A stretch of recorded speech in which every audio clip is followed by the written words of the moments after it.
Okay ಅಣ್ಣ rolling. ನಮಸ್ಕಾರ. ಮೊನ್ನೆ ಈ ನಮ್ಮ ಏನು ಸಾರಿಗೆ ಸಚಿವರಿದ್ದಾರೆ ಬಸ್ಗಳಲ್ಲಿ ಹೋಗಿ ವೀಕ್ಷಣೆ ಮಾಡೋಕ್ಕೆ ಹೋಗಿದ್ದಾರೆ. ಹೊಸ್ದಾಗಿ ಮಿನಿಸ್ಟ್ರ್ ಆದರು. ಈ ಹಿಂದೆ ರಾಮಲಿಂಗಡಿ ಸಾಹೇಬರಿದ್ದರು. ಒಂದು ನಮ್ಮ ಸರ್ಕಾರ ಉಚಿತ ಯೋಜನೆಯನ್ನು ಮಾಡಿದೆ ಹೆಣ್ಮಕ್ಳಿಗೆ ಸಹಾಯ ಆಗಲಿ ಅಂತ. ಸೊ ಈ ಸುರೇಶ್ ಕುಮಾರ್ ಏನಿದ್ದಾರೆ ರಾಜನಗರ MLA ಮೊನ್ನೆ ಒಂದು ಫೇಸ್ಬುಕ್ಕಲ್ಲಿ ಪೋಸ್ಟ್ ಹಾಕ್ಕೊಂಡಿದ್ದಾರೆ. ಸ್ವಾಮಿ ಇದು ಡಿಜಿಟಲ್ ಕಾಲ, ಫೋನ್ಪೇ ಕಾಲ, ಗೂಗಲ್ ಪೇ ಕಾಲ ಅಂತ. ಸ್ವಾಮಿ ಸುರೇಶ್ ಕುಮಾರ್ ಅವರೇ, ನಿಮ್ಗೇನಾದರೂ ಆ ಯೋಜನೆ ಬಗ್ಗೆ ಹೊಟ್ಟೆ ಉರಿ ಇದ್ದರೆ ಅದನ್ನ ಹೇಳಿ. ಯಾಕೆ ಪದೇ ಪದೇ ಈ ರೀತಿ ಟಾರ್ಗೆಟ್ ಮಾಡ್ತೀರ ಯೋಜನೆಗಳನ್ನ?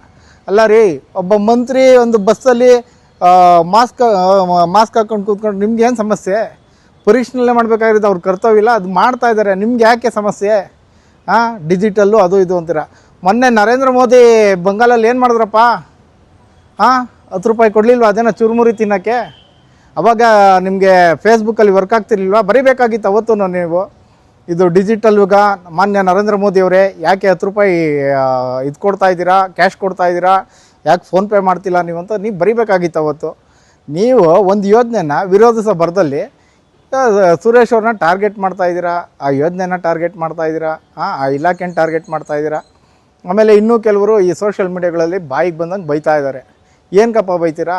ಅಲ್ಲ ರೀ, ಒಬ್ಬ ಮಿನಿಸ್ಟ್ರಾಗಿ ಸಾರ್ವಜನಿಕರಿಗೆ ಯಾವ ರೀತಿ ತೊಂದರೆ ಇದೆ, ಏನಿದೆ, ಆಯ್ತಪ್ಪ 100 ರೂಪಾಯಿ ಚೇಂಜ್, ಇದು ಉಚಿತ ಯೋಜನೆ ಮಾಡಿರೋದು, 100 ರೂಪಾಯಿ ಚೇಂಜ್ ಇಲ್ಲ ಅಂದರೆ ಇದು ಮಾಡಬೇಕು. ನೀವು ಅದು ಬಿಟ್ಬಿಟ್ಟು ಕೆಳಗಿಳಿ ಅಂದರೆ ಯಾವ ರೀತಿ ಅದು?